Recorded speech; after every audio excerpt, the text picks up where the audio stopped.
Então, a aula de hoje a gente vai estar então discutindo um pouco desses procedimentos, né, da marcação das células com compostos fluorescentes para a gente poder realmente ter a visualização na microscopia de fluorescência. Então, a gente, como eu estava discutindo com vocês, vamos realmente fazer o uso também de alguns vídeos disponíveis no YouTube, para que esses procedimentos fiquem um pouco mais claros, né? Já que a gente não está podendo agora fazer essas atividades presenciais. Então, essa demonstração depois com vocês em laboratório, quando a gente retomar, a gente faz novamente esses procedimentos. Mas esses vídeos já vão dar para você uma boa ideia realmente de como são feitos esses protocolos. Antes até, na verdade, da gente entrar direto, né, no tópico dessa aula, que são os marcadores, eu só queria retomar um pouco com vocês, até para, historicamente, vocês entenderem realmente o que veio com o advento, né, do desenvolvimento desses marcadores fluorescentes e aí, lógico, consequentemente também o uso, né, da microscopia de fluorescência. Então, que tipo de contribuição foi importante para a área, né, da biologia, e especialmente biologia celular, e depois, lógico, também toda uma parte mais molecular, né, da biologia, que hoje a gente já tem técnicas que acabam também passando o limite que a gente tem de difração, né, da luz e por isso resolução óptica. A gente já tem técnicas realmente que já vem contribuindo até para a gente poder fazer a análise, né, de amostras biológicas já com resolução aí, então, abaixo da resolução óptica, né, de 250 nanômetros. Mas isso a gente vai discutir mais especificamente para frente. Mas em termos gerais, né, então é claro que as técnicas de microscopia vieram realmente para poder dar resolução suficiente para observação de estruturas celulares, e isso, claro, teve uma contribuição muito grande, então, para toda a área da biologia, né? Então, os primeiros microscópios, né, já datam ali de 1900, ali logo então no começo do século XX. Então, aqui a gente tem, por exemplo, uma imagem tirada no microscópio de campo amplo, né, do inglês a gente chama de bright field, e que vocês já podem realmente observar em termos de estrutura, né, tem resolução suficiente para visualizar uma célula, né, então a gente vê aqui a célula, o envoltório, né, a membrana celular. Aqui a gente já consegue também visualizar o núcleo dessa célula, tá? Então, isso já trouxe, digamos assim, algo bastante importante que antes, né, do advento dos microscópios, claro, não era possível, né?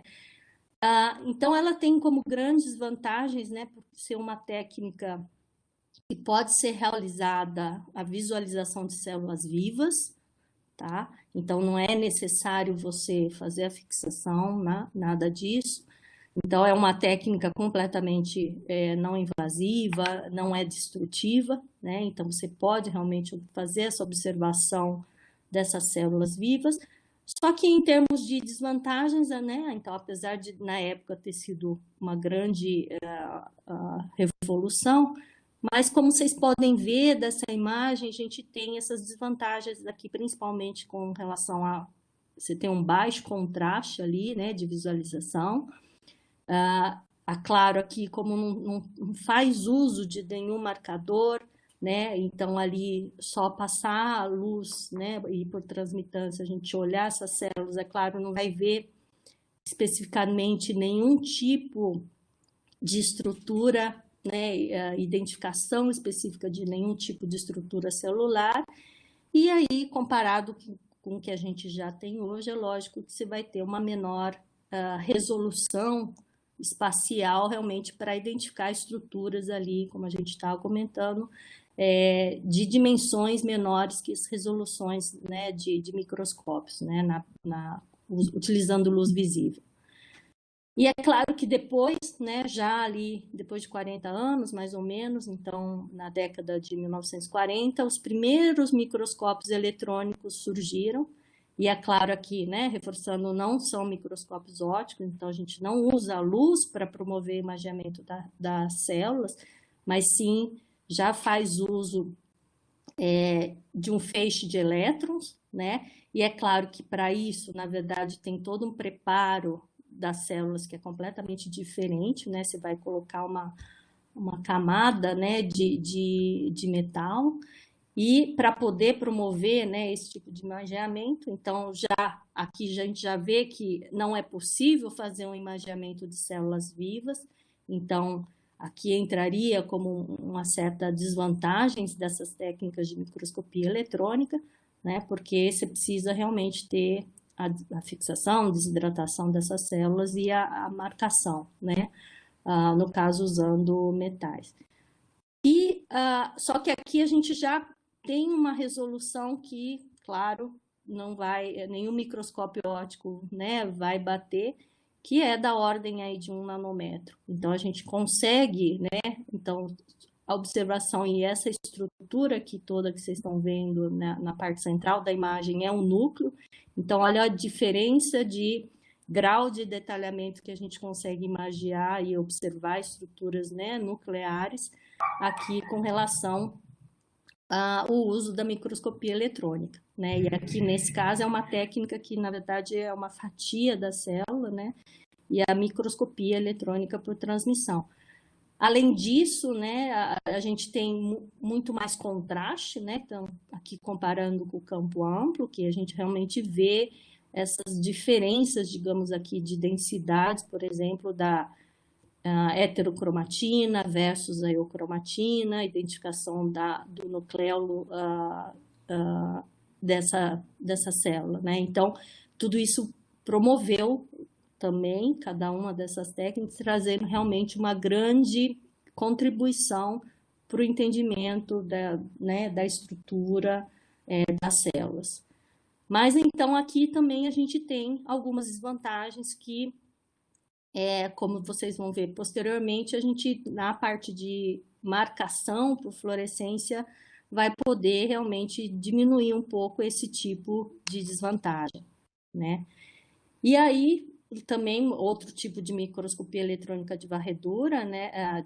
Outro tipo de microscopia de eletrônica que é varredura, então, aí, na verdade, você tem a possibilidade de olhar a topologia, né? A superfície, digamos assim, da sua amostra, mas também, é claro, né, com relação às microscopias ópticas, novamente, bate sempre em termos de resolução e em termos de contraste, né? Então, só um exemplo aqui, vocês estão vendo a microscopia eletrônica de varredura da cromatina, né?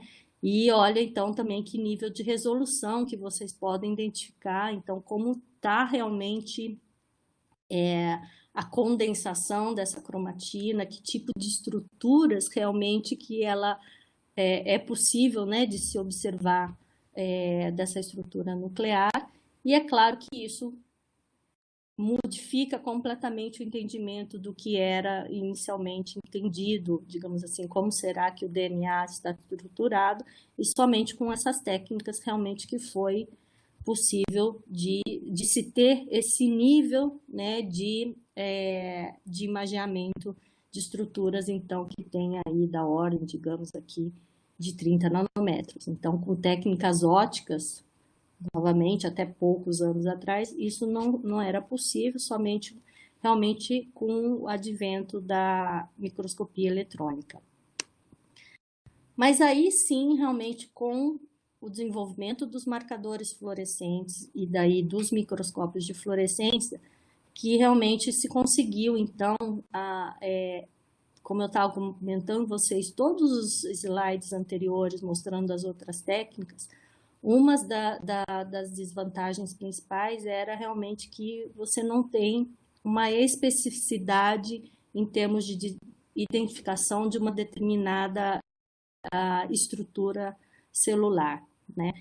E os microscópios de fluorescências que vieram, então, com o desenvolvimento em torno ali da década de 1950, os primeiros microscópios de fluorescência, realmente vem com essa vantagem aqui, que agora sim, então, novamente, com o advento dos marcadores, você pode usar como biomoléculas-alvo para visualizar na microscopia de fluorescência. Então, aí, esse é um exemplo clássico, que na verdade, então, é a marcação dos microtúbulos de uma célula, né? Então, você consegue usar uma molécula que vá se ligar a esses microtúbulos e a imagem de fluorescência desses microtúbulos é o que vocês estão visualizando aqui, né, nessa imagem. Então, isso promove, em termos de especificidade, muito melhor, né? As outras técnicas não tinham, e aqui sim você consegue ter esse imageamento específico para uma biomolécula-alvo, assim como você tem essa proporção de sinal-ruído, ou seja, uma alta emissão de fluorescência específica para essa estrutura e uma ausência, uma baixíssima fluorescência das outras estruturas, isso promove para você um contraste suficiente para esse imageamento e para essa identificação, mas ainda aqui a gente tem essa, digamos assim, para as técnicas de microscopia convencionais, né, de fluorescência, ainda a gente tem uma resolução espacial, como a gente estava comentando, que é da ordem aí de 250 nanômetros,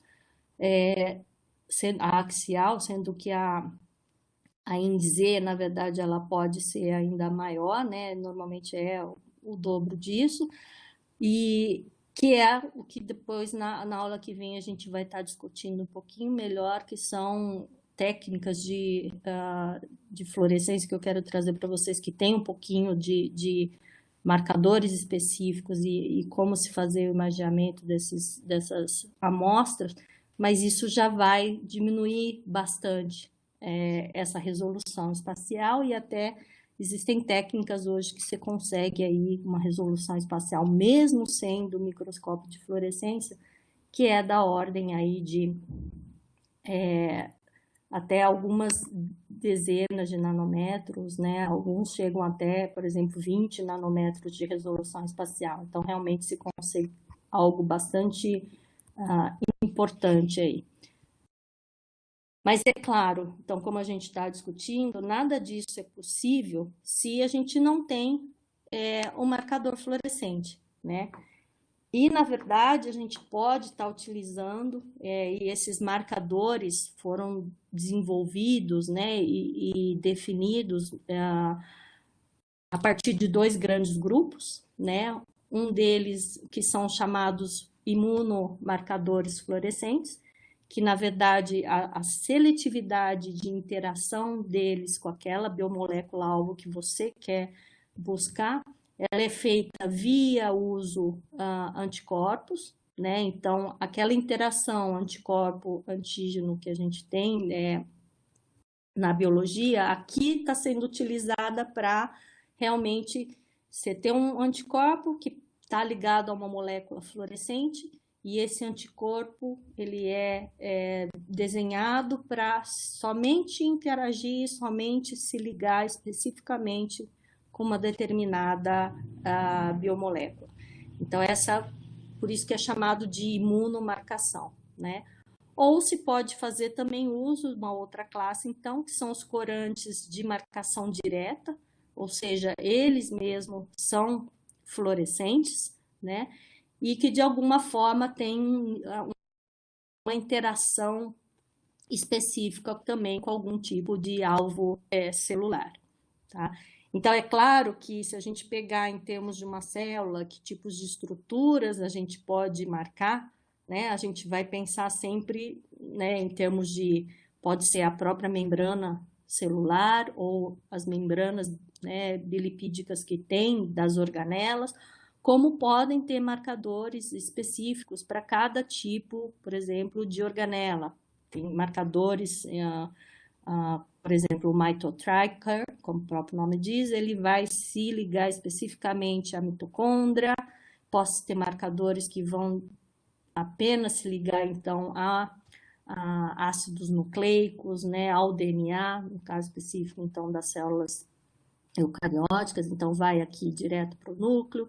Você pode ter um nível de especificidade que vai apenas para o centríolo, né? Então, essas moléculas, né, esses desenhos, digamos assim, principalmente, né, realmente do desenvolvimento da imunomarcação, vão estar se ligando a estruturas bem específicas. E é claro que com isso, como a gente estava discutindo, se você tem essa especificidade de ligação, a gente vai poder fazer um imaginamento, digamos assim, seletivo para as estruturas que a gente quer observar no microscópio, né? O que quer imagiar. Mas não somente estruturas celulares, né? Não somente então com relação à morfologia e como essas estruturas celulares, mas também existem marcadores que foram desenvolvidos, na verdade, para observar processos biológicos, tá? Então aí você vão ter marcadores específicos que, mas de qualquer forma estão ligados, por exemplo, a algumas proteínas que são superexpressas em processos de proliferação ou em processos que estão relacionados à mitose celular e até fases, né, diferentes da mitose celular, processos que vão estar também relacionados a marcadores que têm de diferentes potenciais de membrana, ou marcadores que se realmente são identificadores de espécies reativas de oxigênio, que a produção dessas espécies reativas de oxigênio podem estar ligadas a uma série de, por exemplo, respostas inerentes a algum processo patológico, ou pode estar inerente a respostas a algum tipo de tratamento, né? Então, por exemplo, em estudos para desenvolvimento de fármacos, para tratamentos de neoplasias, você pode fazer também, buscar alguns tipos de respostas referentes a esse tratamento e você pode, então, observar, dependendo da produção dessas espécies reativas, em alguns tipos de processos metabólicos celulares. E também tem marcadores específicos aqui, há 2 tipos principais de vias de morte celular, que é a necrose e a apoptose, né? Então, principalmente, você vai estar realmente marcando e buscando a identificação de algumas proteínas que estão associadas ou à via de apoptose ou à via de necrose. No caso específico da apoptose, vão estar mais relacionados a mortes e proteínas que são produzidas, né, nas mitocôndrias. Então, isso tudo também é possível hoje a observação e a identificação desses processos, tá? Então, imaginam que tipo de, digamos assim, de leque de processos e de estruturas que se podem, então, observar as células e se realizar experimentos e se buscar entendimento de desenvolvimento de doenças, né? Tudo isso, então, possibilitado via, né, a se ter uma técnica de marcação específica e associada, então, ao uso do microscópio de fluorescência, você promove, então, você tem resolução suficiente para ver essas estruturas celulares, você tem contraste suficiente para identificar e localizar, né, digamos assim, essas estruturas, como também você pode realmente, então, observar processos celulares relacionados, então, ao metabolismo daquela sua célula-alvo ou daquele tipo de marcação e de experimento que você quer observar, né?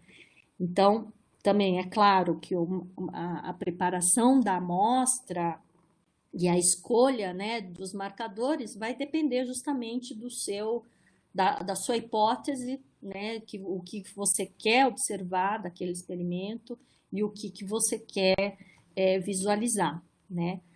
Então, também, atualmente, não é que a gente consegue, não, eu quero fazer um experimento pegar, sei lá, a minha célula ali, que eu quero estudar um fenômeno, e eu quero usar todos os marcadores possíveis aqui, porque eu quero visualizar todas as estruturas celulares e ver o que modifica, por exemplo, uma célula normal versus a célula do câncer, né?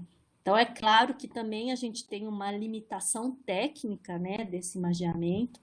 Então, vocês vão entender, e já, né, lógico, com as aulas anteriores, vocês já têm uma ideia também em termos do tempo que se leva para o imageamento de cada canal que a gente tem, né, para a escolha do canal de detecção de fluorescência. Então, também é óbvio que aqui, do outro lado, em termos de marcação, você não vai estar escolhendo muito mais, é muito difícil a gente ter realmente marcação, sei lá, de 4 estruturas simultâneas. Normalmente a gente vai estar usando 2, no máximo 3, né? Porque realmente existe essa limitação técnica de se poder tirar de uma mesma, né, campo de visão, muitos canais ao mesmo tempo, e além disso de ter realmente uma técnica prática e viável de se fazer, tá? Então, você tem um leque muito grande, né? Mas é claro que você vai estar buscando a informação que você quer observar daquela célula, tendo como alvo, né, às vezes, num uso mais adequado de marcadores, até no máximo 3, para você conseguir realmente fazer todos de uma maneira adequada no imageamento, tá? Então, dentre essa grande classe dos imunomarcadores, né, a gente pode também dividir esses marcadores em 2 tipos. Um deles são os marcadores, os imunomarcadores de ação ou de mecanismo direto, ou seja, ele tem um único anticorpo primário que carrega o fluoróforo e vai se ligar a uma determinada, né, proteína ou estrutura celular, né, que seria, então, esse exemplo aqui, né? Então, eu tenho uma proteína aqui de membrana, e eu tenho um marcador de ação direta, que eu tenho um único anticorpo, que ele diretamente vai reconhecer essa proteína aqui da membrana celular, e ele carrega moléculas fluorescentes, né? Aqui, então, mostrando especificidade, né? Então, não, esse anticorpo não vai se ligar a uma outra proteína que também esteja presente naquela membrana, que no caso B, né? Mas sim, realmente tem uma especificidade, tá? Então, essa é a chamada imunomarcação direta, ou seja, é feita num único passo, né?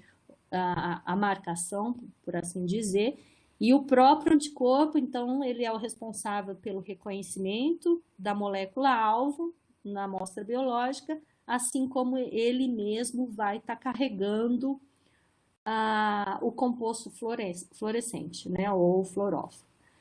A segunda classe de imunomarcadores é os que apresentam uma ação indireta.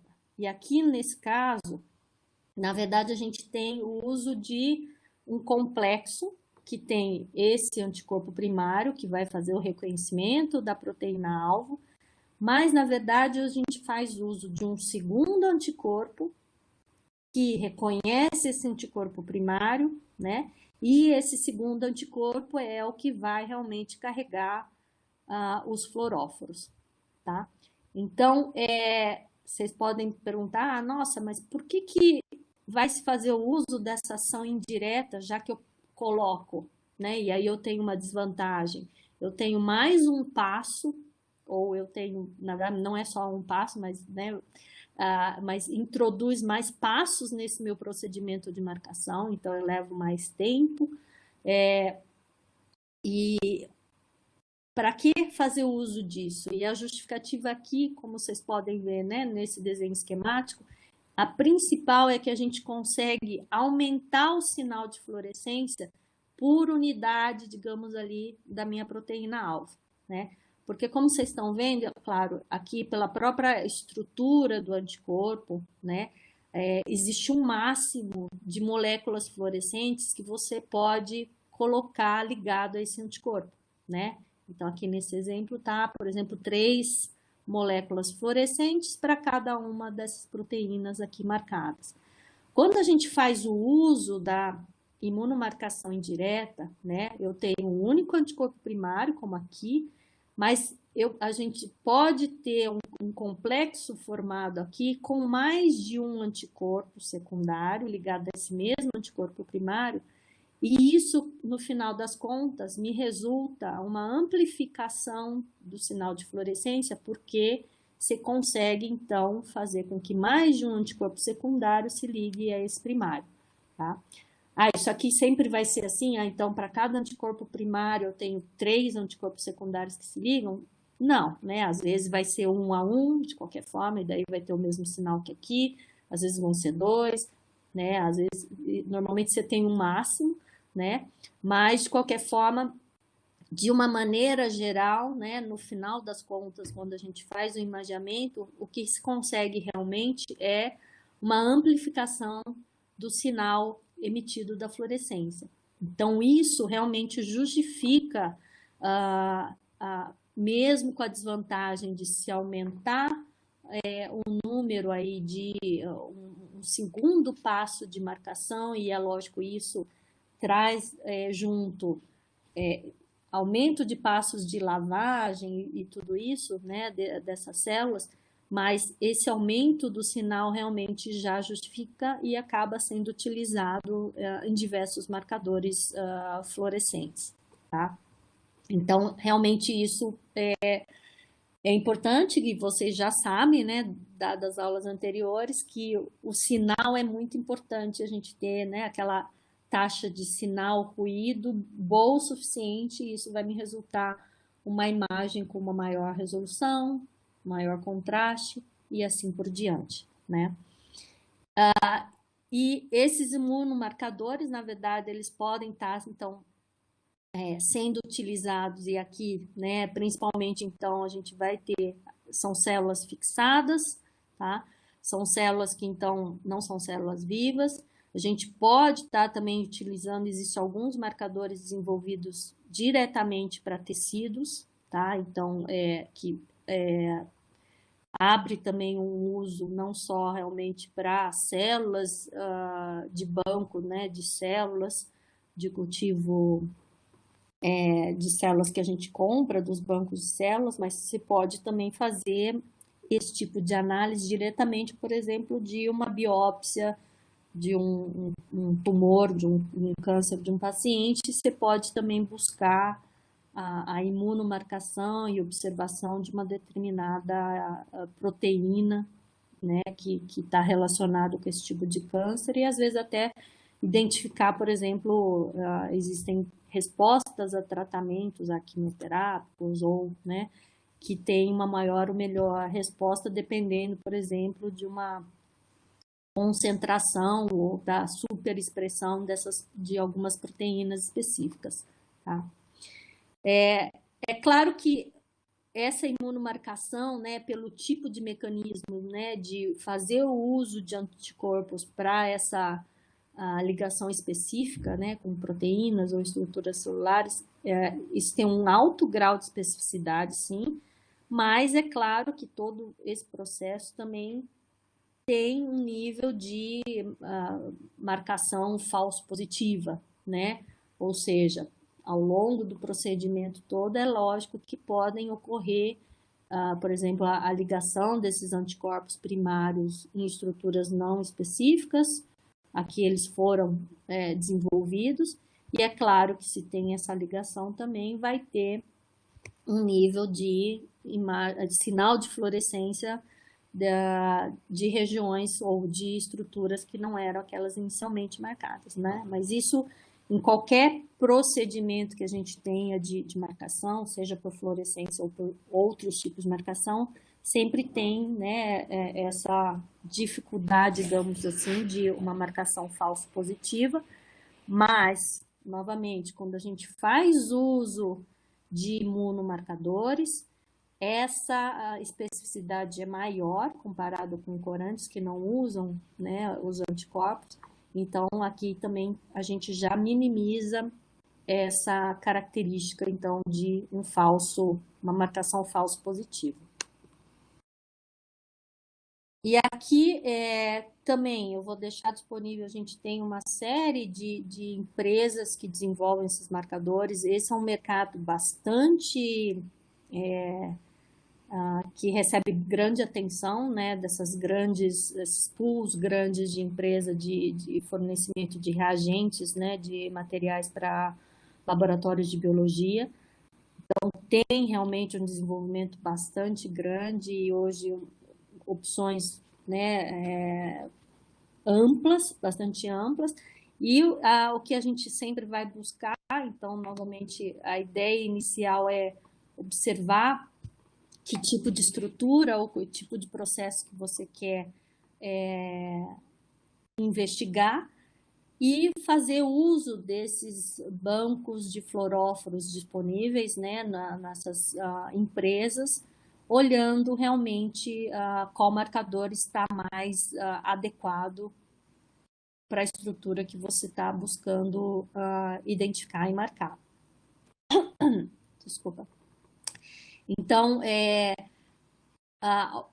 umas bastante conhecidas e que já estão em uso há bastante tempo, por exemplo, a Alexa Fluor, e aí a gente tem, por exemplo, que aplicações elas estão aprovadas e que já estão validadas, né? Então, se a gente vê aqui a imunofluorescência, esse é para realmente observação na microscopia, né? Tem esses mesmos fluoróforos também, a gente pode estar usando em outra técnica que a gente usa bastante de análise de células, que é a acistometria de fluxo, né? E às vezes, dependendo até do seu experimento, você acaba conjugando informação dessas duas técnicas, o que é bastante interessante, porque aqui a acistometria de fluxo traz como a gente pode fazer uma avaliação populacional bem maior, você traz valores e dados estatísticos, né, para a sua análise complementar a fluorescência, a microscopia de fluorescência, né?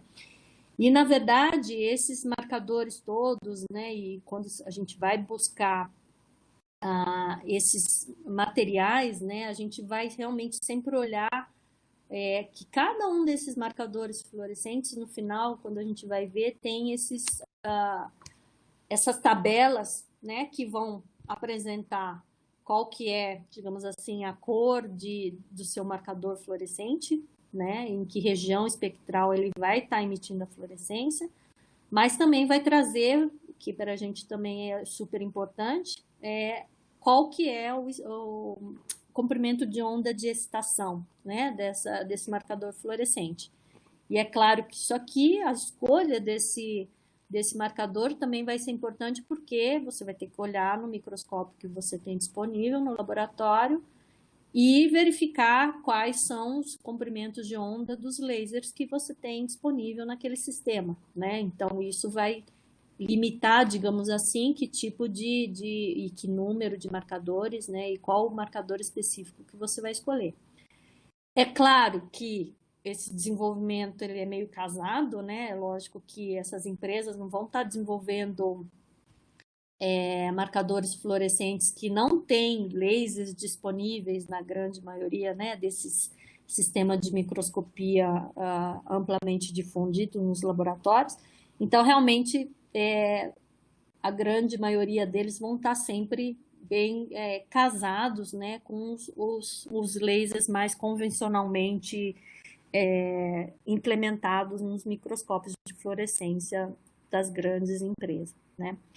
E é claro que a escolha também, então, da emissão, né, principalmente a gente vai olhar novamente, depende se vai usar 2, 3 marcadores, é claro que a gente sempre vai buscar marcadores que vão ter espectros de emissão aqui de fluorescência o mais distantes possíveis, né, um dos outros, para também a gente não ter uma grande sobreposição da emissão de fluorescência de 2 marcadores que você escolheu, né? Porque, é claro, não adianta nada eu ter uma alta especificidade da imunomarcação, né, desse meu corante, mas no final das contas, se eu escolho 2 que têm emissão muito próxima, né? Então, sei lá, se a gente pegasse aqui esses 2, olha, são idênticos, são completamente sobrepostos. Então, nem adianta eu ter uma marcação deles para estruturas diferentes celulares, sendo que na hora de eu detectar a localização desses marcadores, eles vão tá emitindo espectralmente na mesma região. Então, não vai ser possível distinguir um do outro, né? Então, o ideal sempre é a gente buscar, porque é lógico, isso aqui é só uma emissão máxima, né? Na verdade, o ideal realmente é a gente sempre ver o espectro completo dessa molécula, porque vai ter moléculas que têm bandas mais largas ou mais estreitas de emissão, mas o ideal realmente é buscar fugir ou buscar realmente ir para extremos, né? Então, escolher um marcador que emite no azul e o outro no verde, né? Buscando esses extremos, mas é claro que quanto mais a gente vai querer imagiar, né? Um terceiro, daí fica mais difícil, então daí você vai buscar talvez no verde, mas no final das contas essa escolha, então, né? Como vocês já sabem a importância que isso significa na hora do imaginamento, vale aqui também na escolha de um determinado marcador, né? Então, esses todos, né, digamos assim, marcadores fluorescentes, a gente vai buscar esse banco de dados dessas empresas e ficar observando a escolha desses melhores marcadores. E a outra coisa que é importante, justamente porque o nível de interação, né, é via anticorpo, essa é uma marcação tão específica que, é claro, eu vou ter que escolher dependendo de qual que é a origem, né, a espécie de origem da minha célula. Então, usualmente no laboratório, vocês vão ter né, opções de células, a maioria, na verdade, ou vem de camundongos, de ratos, células humanas, né? Mas é lógico, vai ter laboratórios, principalmente, sei lá, da área de veterinários, que vão ter né, células de porcos, né, gatos, cães, e assim por diante. E é claro que o seu imunomarcador, se você comprou ele, que é para células humanas, não vai, lógico, marcar se você quer fazer imagiar uma célula de cachorro, né? Então, realmente, por novamente ser uma reatividade que é dependente da interação anticorpo com antígeno, ela tem especificidade em termos da espécie daquela célula, né? Então, também, isso tudo é claro que vai, digamos assim, por isso que eu até falei para vocês que é um mercado muito grande, porque realmente você fica preso, né, lógico, a essa especificidade que você quer, né? E então, no final das contas, você realmente tem que acabar escolhendo aquele marcador, não é uma coisa que você diretamente pode usar para muitas coisas, tá? Então, isso também tem que estar atento, né, na hora de se escolher qual marcador e que você vai estar utilizando. Tudo isso parte do inicial realmente de o planejamento, né? Qual célula que eu vou usar e tudo isso é bastante realmente específico o uso desses marcadores para aquelas suas células, né?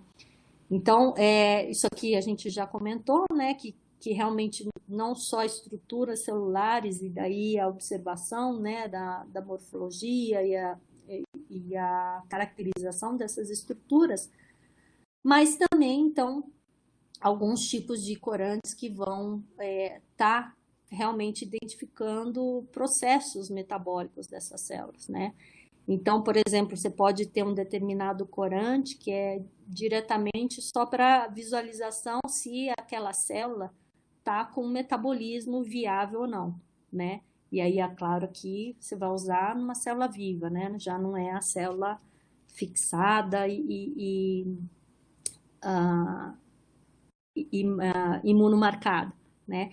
Então, esses corantes fluorescentes, né, que então é aquela marcação direta, né, não vai fazer o uso de anticorpos, permite realmente que a gente faça esse imageamento já de células vivas, né, fazer o uso delas. E é claro que aqui a gente pode também marcar a morte, né, daquele cultivo celular, mas aqui não é é lógico, aqui eu não vou olhar a morte de uma célula fixada, porque dali, lógico, você não precisa, né? Mas, por exemplo, eu estou buscando, novamente, um fármaco que tem ação antineoplásica. Então, eu preciso, de alguma forma, uma via de quantificar qual que é o nível de morte celular que está sendo induzida por aquele fármaco que eu estou testando, né? Um dos modos é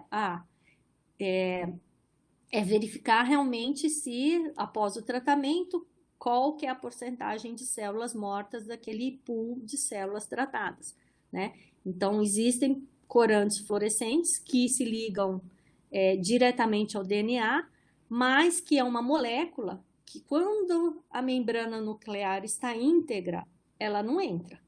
Então, se a célula está viva e eu fizer o uso desse corante, não vou ter emissão de fluorescência.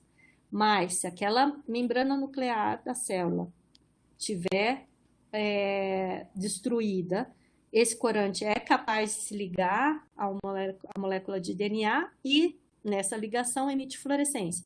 Então, essa se torna uma marcação bastante interessante que eu vou identificar, então, quantidade de células mortas, né?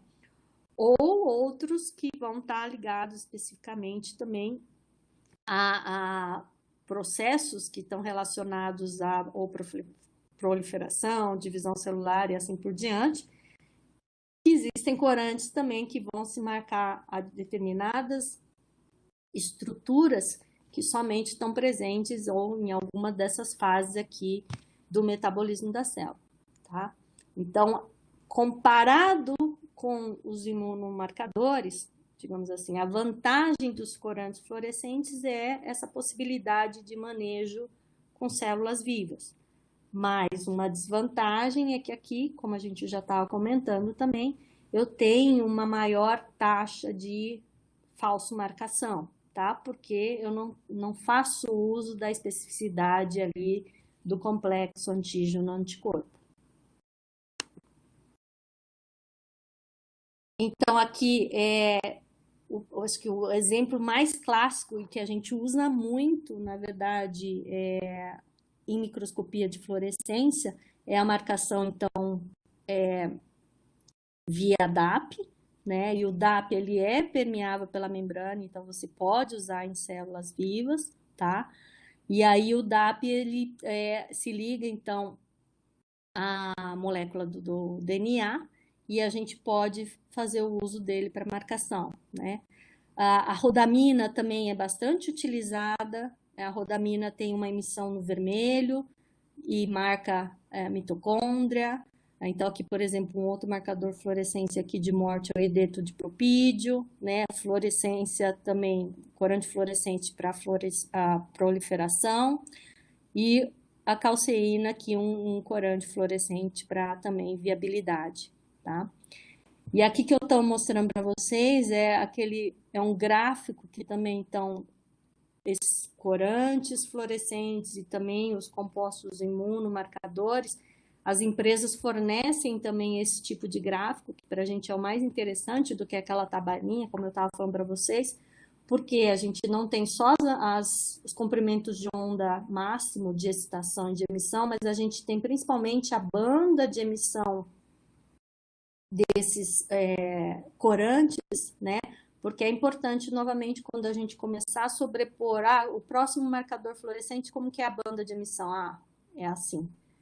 Então, a gente poderia ter, por exemplo, uma máxima comprimento de onda bastante distante, mas dependendo da largura dessa banda de emissão, realmente eu vou ter um nível aqui de sobreposição bastante importante, e isso a gente tem que sempre ter o cuidado e levar em consideração novamente quando a gente vai fazer o uso de mais de um marcador, tá? Então, a análise desses espectros é bastante importante. Meninos, agora eu vou colocar um dos vídeos para vocês já verem mais ou menos como é feito o preparo, no caso de células vivas, tá? Para microscopia. Vocês estão quietinhos, ninguém por enquanto não fez nenhum comentário, nenhuma pergunta. Enquanto eu vou aqui colocando, vocês querem perguntar alguma coisa?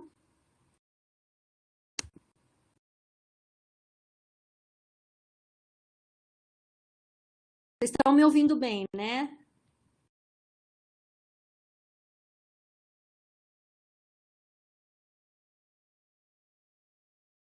Tá legal. Então agora eu vou compartilhar com vocês um vídeo, tá? E depois a gente vai comentar o vídeo.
Vocês não estão ouvindo o áudio?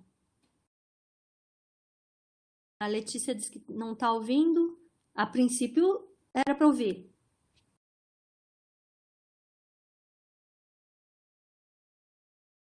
Ih, Letícia, eu acho que é só você. Tá.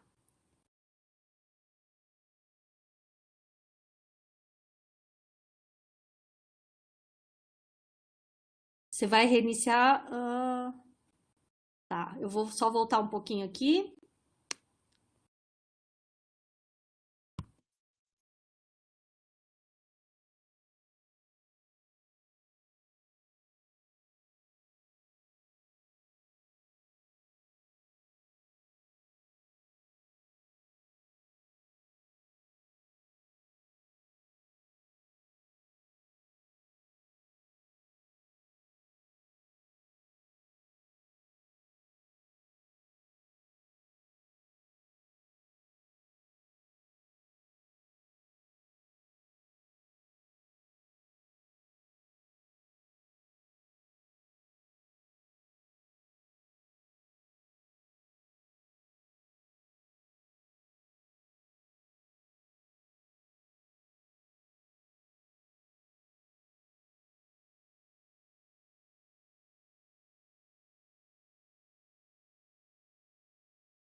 Calma aí que agora eu preciso voltar.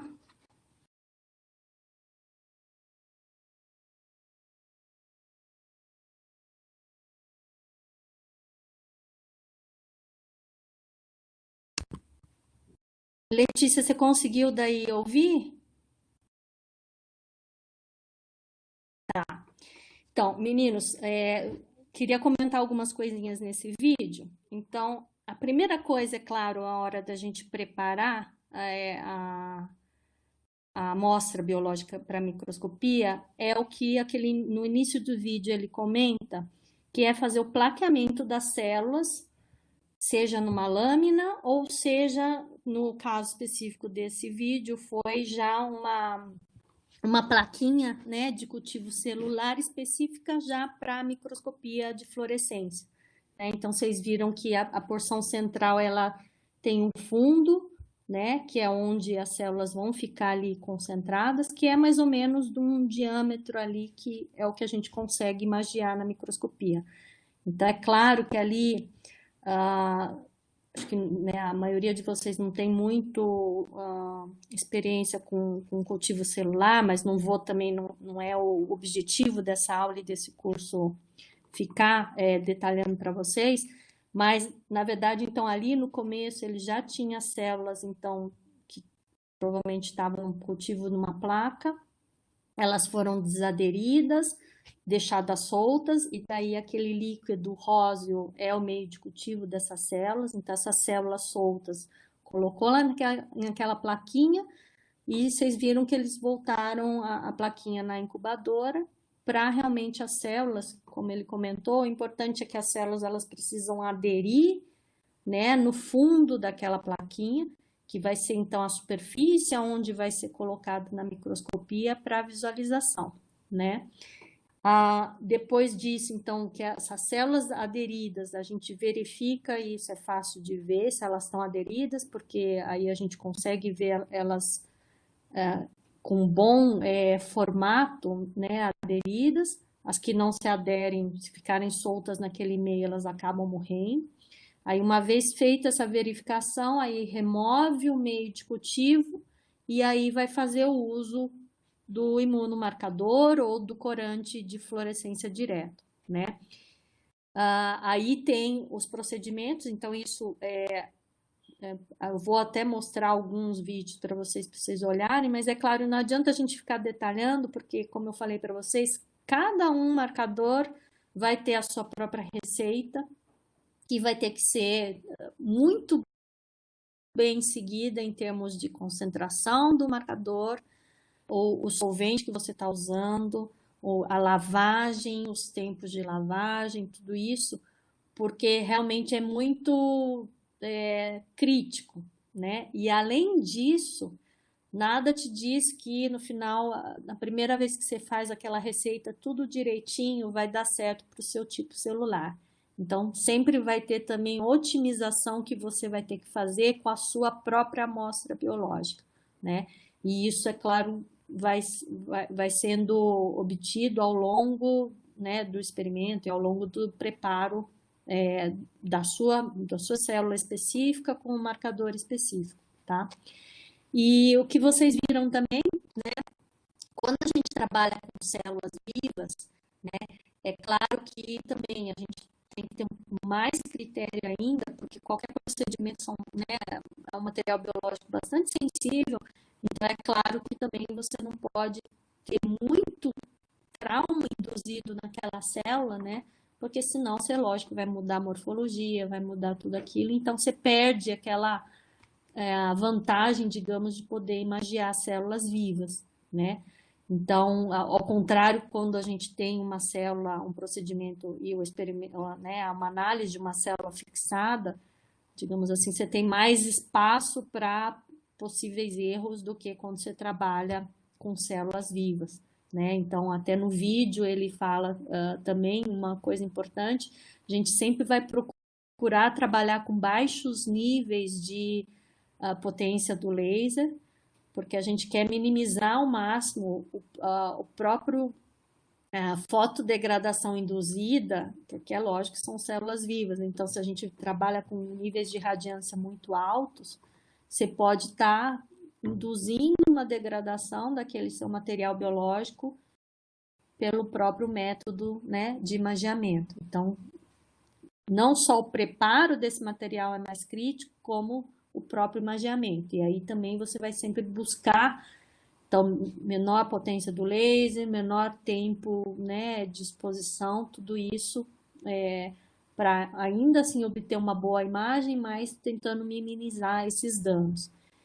E também, né, o nosso microscópio não é igual a esse desse vídeo, mas também tem essa oportunidade de manter as células vivas por mais tempo.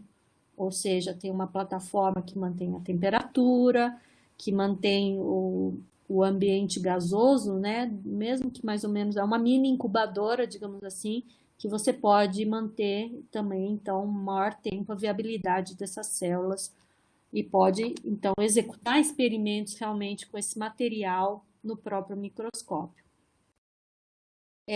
Desse vídeo vocês entenderam? Ficou alguma dúvida que alguém quer perguntar?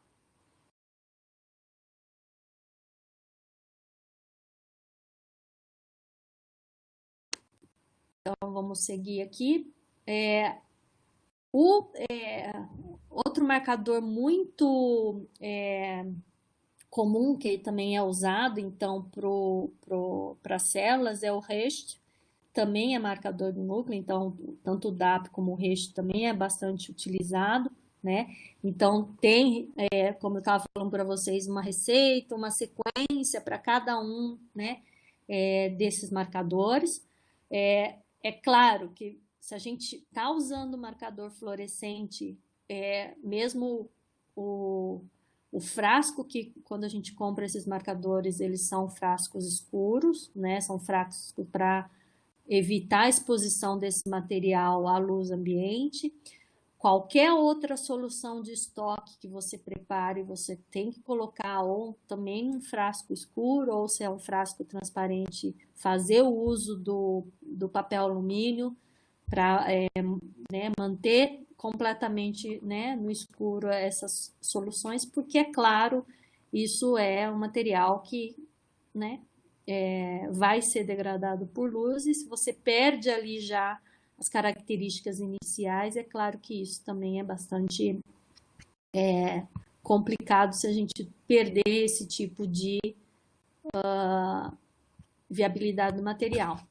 Então, vou passar um videozinho do REST, e aí acho que vai ficando, né, algumas coisas são repetitivas, mas vai ficando mais fácil para vocês entenderem como essas coisas são feitas, né, no laboratório.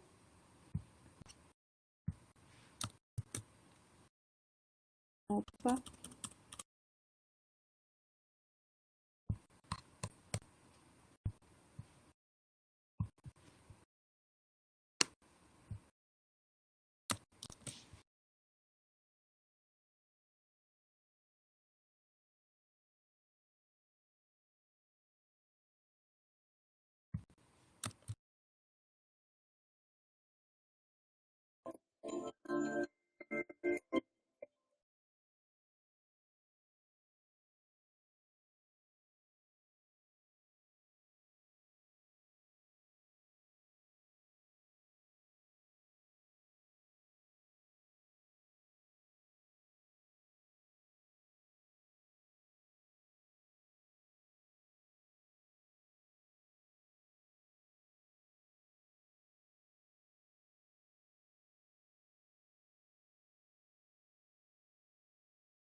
Meninos, só uma observação, esse microscópio aí que é, na verdade, observado, não é um microscópio, né, que nem o nosso invertido de fluorescência, mas era só para vocês verem em termos de facilidade, digamos ali, de preparo, coisa simples, né? Como eu falei para vocês, é importante só manter direitinho as concentrações, os tempos e, né, a sequência do procedimento.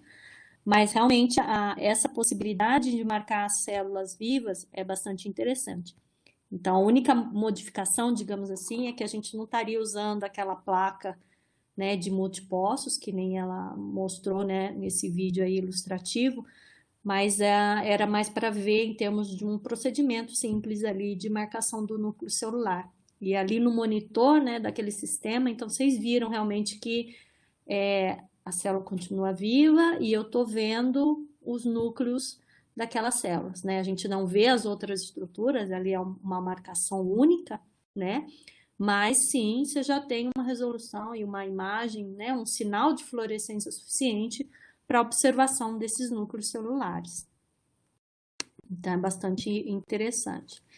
E agora eu vou mostrar para vocês um outro vídeo que ele é um pouco mais longo, mas ele tem a marcação, então, primeiro, o processo de fixação das células, e aqui, sim, eles já vão preparar em lamínulas, que também é um procedimento que a gente acaba usando o primeiro vídeo que eu mostrei para vocês, que é uma plaquinha específica para, né, para microscopia.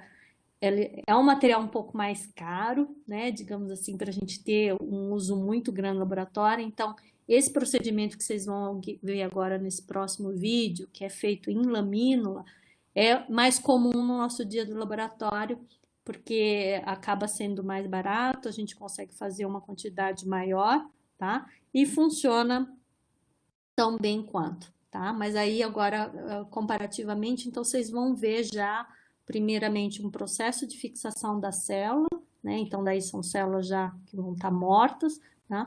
E a imunomarcação sendo realizada. Calma aí que eu vou copiar aqui o... Ô, professora, Oi, Rafael aqui. Eu tenho duas perguntas pode rapidamente sobre o falar. processo anterior. Uhum. A primeira, na hora que você vai colocar a solução naqueles micropostos, as células elas estão fixadas, presas na plaquinha no fundo do poço? A gente não fala fixada, porque a fixação normalmente é um processo que mata a célula. Aquelas células estão vivas, elas estão aderidas. Aderidas. Então, Ah, tá. isso, tá? É que no vídeo tirou tão fácil, meio assim, eu falei, nossa, mas as células se tivessem solução já ia Isso. ter ido embora, né? Então, as células de mamíferos, né? Elas, para crescer, elas precisam estar aderidas. Ao contrário, por exemplo, de bactérias, fungos, né? De micro-organismos, elas podem crescer em suspensão, né? Nossas células não, então elas precisam realmente estar aderidas numa superfície para daí conseguir manter metabolismo e se dividir. Então, essas placas que a gente usa, que nem está nesse vídeo, vocês viram que tinha alguns poços, né? Novamente, aquele meio de cultivo é rosinha ali, e quando ele tira, né? A pessoa está tirando o meio de cultivo, justamente você não vai trazer as células. Se tiver célula ali, na verdade, elas estão mortas, porque elas, né, não estão aderidas e elas acabam morrendo. E aí, no fundo daquele poço está a célula viva. Então, é lógico, aquele procedimento não pode demorar muito tempo, né? Então, você tem logo que colocar ali, no caso, seja só marcação, ou seja, o processo de lavagem, porque também, né? Se estiver completamente seco, aí essas células morrem facilmente. E até uma parte no vídeo, não sei se vocês repararam, um tanto, na verdade, do marcador, né, e tem marcadores que são assim, você coloca direto no meio de cultivo, então às vezes até você nem remove o meio de cultivo. Tem marcadores que você pode usar também nesse sentido, tá bom? Tá bom. E uma outra pergunta, seria por que a penetração do corante tem que ser feita no escuro? Então, Então, é porque, na verdade, o que que acontece? Essas moléculas fluorescentes, elas todas, é lógico, se você deixar em exposição na luz do ambiente, e normalmente as nossas lâmpadas de laboratório ali tem, né, bastante componente azul, né, violeta, né, e outras cores, é, é energia suficiente para você, para aquele teu marcador já começar a ser excitado, né? Porque a maioria deles vão estar com excitação no violeta, né, verde, né? Então tem bastante isso no espectro dessas luzes nossas de laboratório, e aí você começa a degradar seu marcador fluorescente. Então, você já vai estar diminuindo, digamos assim, a efetividade daquele seu composto para a célula. E se ainda mais já é um composto que está ali dentro da célula, aquele processo, né, de bleaching que você está, essa fotodegradação induzindo, você já também já está perdendo um sinal que você teria para o imageamento, né? Então, aquela incubação ele já deixa, né, que no caso do REST fica ali mais ou menos 15 minutos. Se você deixar naquela luz ambiente, você já pode estar perdendo muito do sinal. Entendi, então. Obrigado, viu, professora? Por isso que eu falei, é importante a gente sempre tanto manter a solução que você preparou de estoque, como, né, esses tempos de incubação dos marcadores na célula, encapa a sua plaquinha, né? Tudo isso para minimizar ao máximo. E daí até ir para a microscopia também, mantém sempre ela envolvida em papel alumínio, todas as suas amostras. Ok, então.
Desculpa, meninos, eu não tinha liberado o microfone aqui.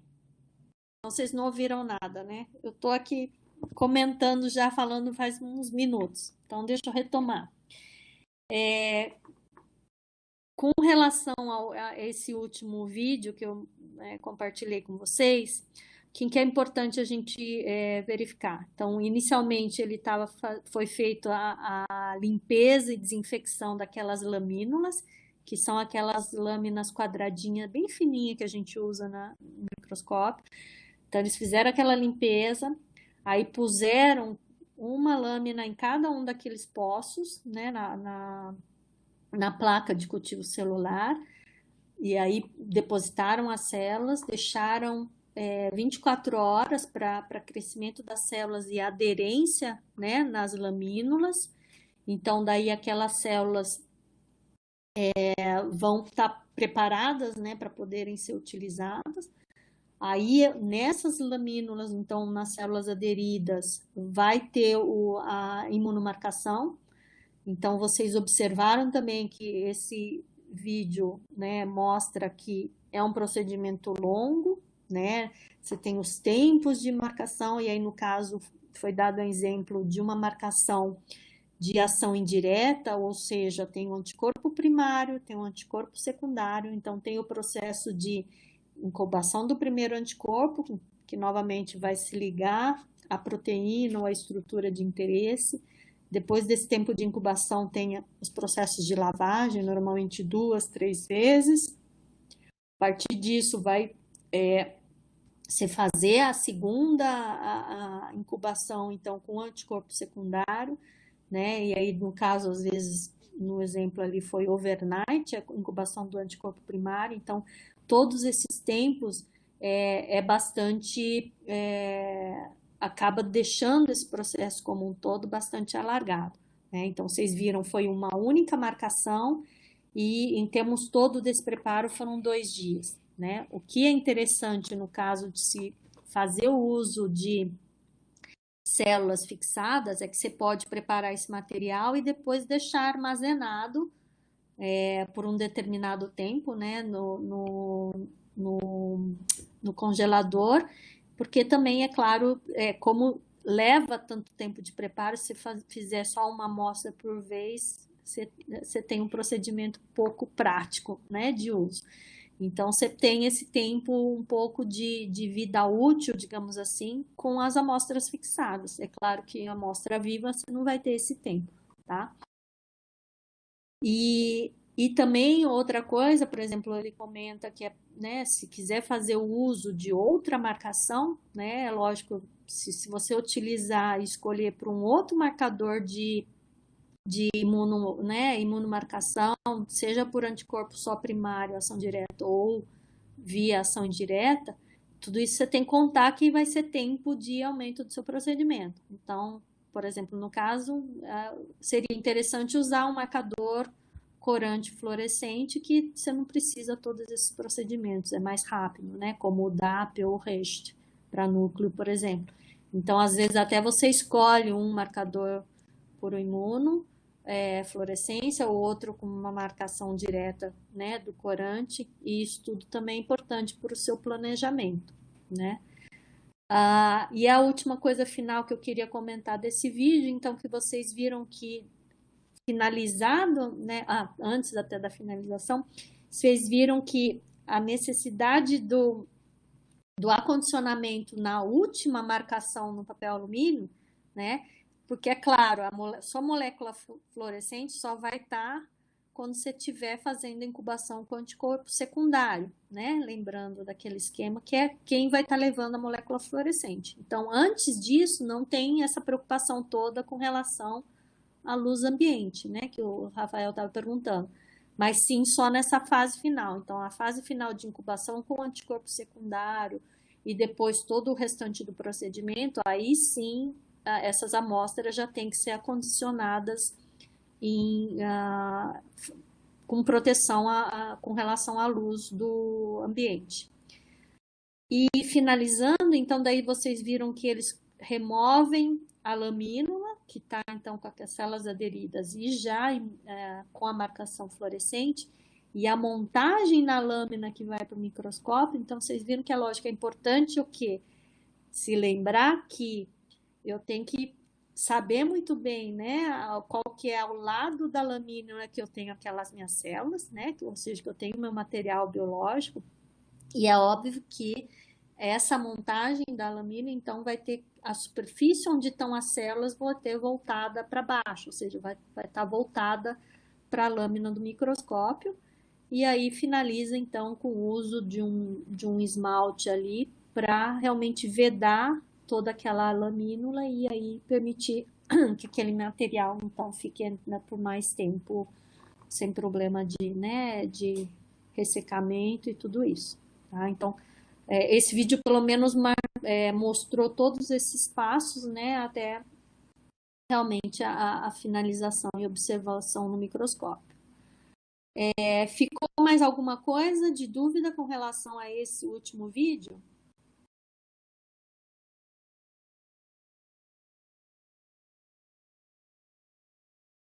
Tá. E também talvez não tenha, possa ter passado uma das fases para vocês, mas também quando a gente usa imunomarcadores, existem às vezes procedimentos, porque a maioria desses anticorpos a gente não consegue penetrar livremente nas células, né? Então a gente tem esse segundo processo, né? Depois de fazer a fixação, ou seja, né? Mata as células e deixa ela fixa, ou seja, ela já não vai mais sofrer grandes alterações em termos da morfologia, né? Tem o processo de permeabilização, que é justamente de gerar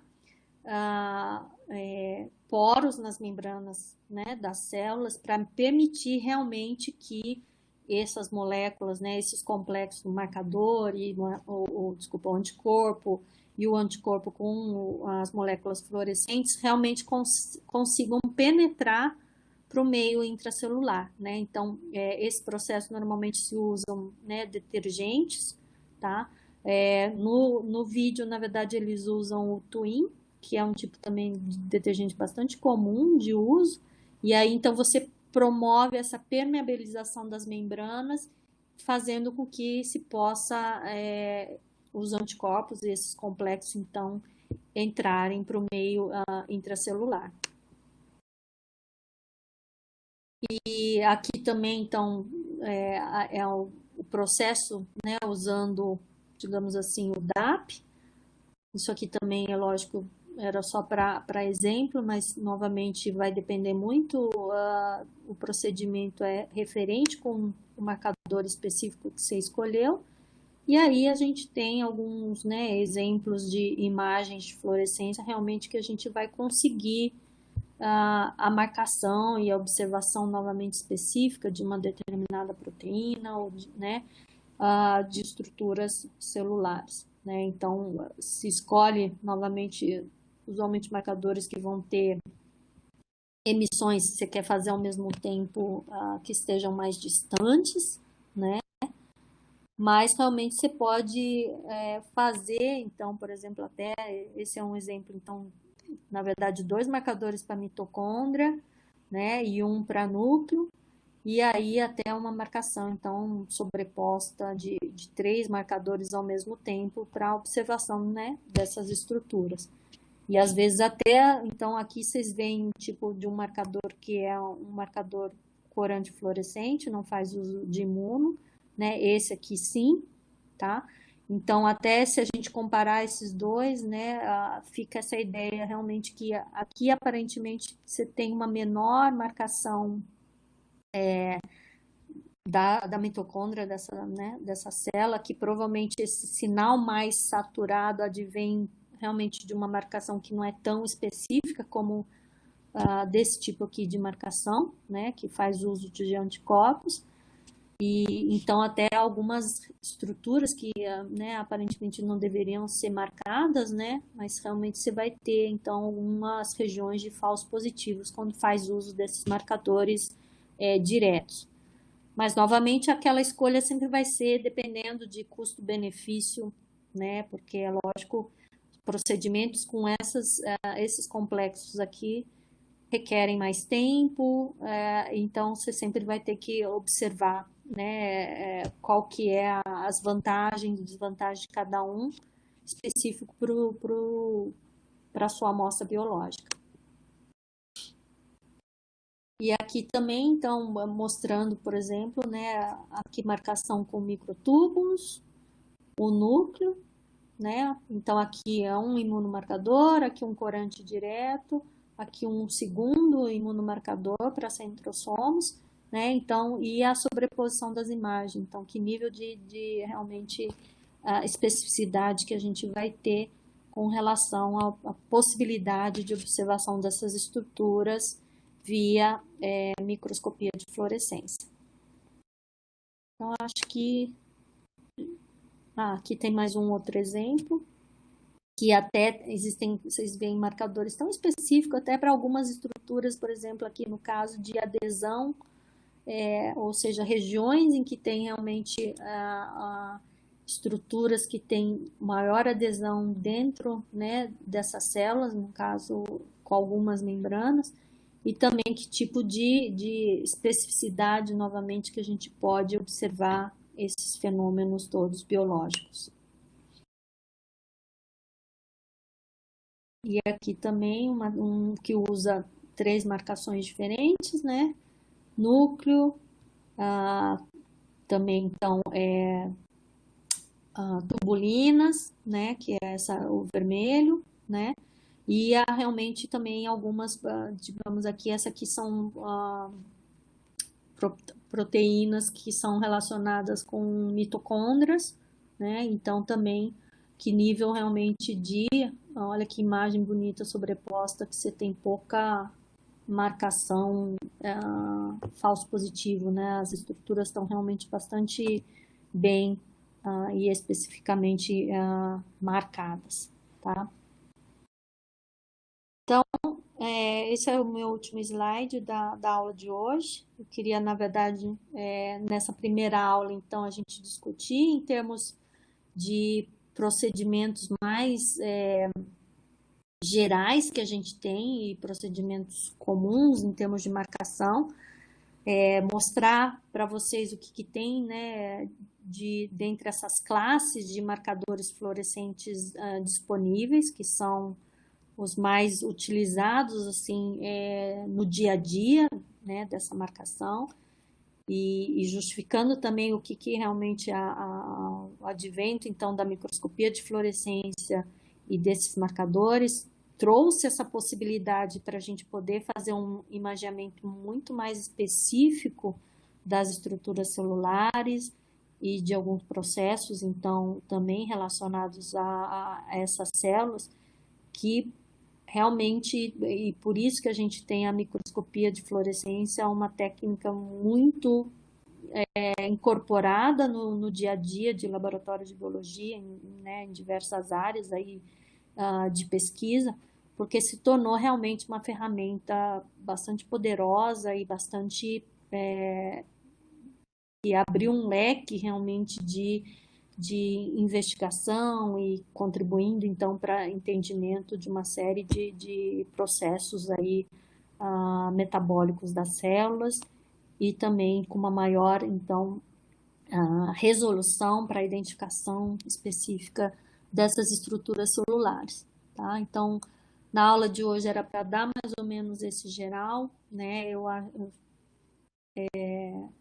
É difícil um pouco trabalhar com, né, principalmente nessa parte mais prática, mas acho que os vídeos pelo menos dão uma ideia para vocês de como são esses procedimentos, tudo isso, né, para quando a gente puder retornar, realmente poder vocês verem amostras marcadas e poderem fazer esse imageamento. Então a ideia é realmente a gente poder pelo menos já estar discutindo com vocês o que a gente tem, né, nesse mundo aí, digamos assim, desses marcadores. Alguma dúvida a mais, pessoal?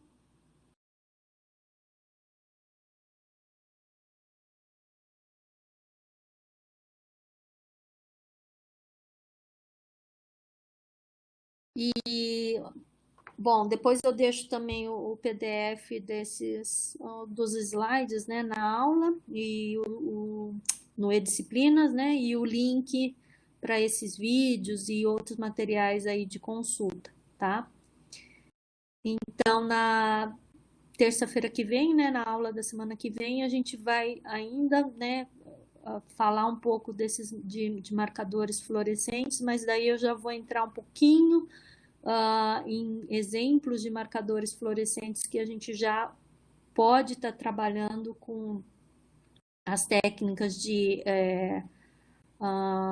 microscopia de fluorescência de superresolução, né, ou que são conhecidas também como localization based microscopy, que daí precisam de marcadores com umas características um pouquinho diferentes, ou até em termos do procedimento de marcação que vai ser um pouco diferente do que a gente discutiu na aula de hoje, né? A aula de hoje realmente foi mais ou menos uma discussão do dia a dia de marcação para microscopia de fluorescência.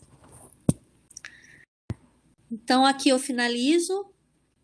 E se vocês também tiverem ou quiserem mandar questionamentos por e-mail, vocês podem mandar também para o meu e-mail, tá bom? E a gente então se vê na semana que vem.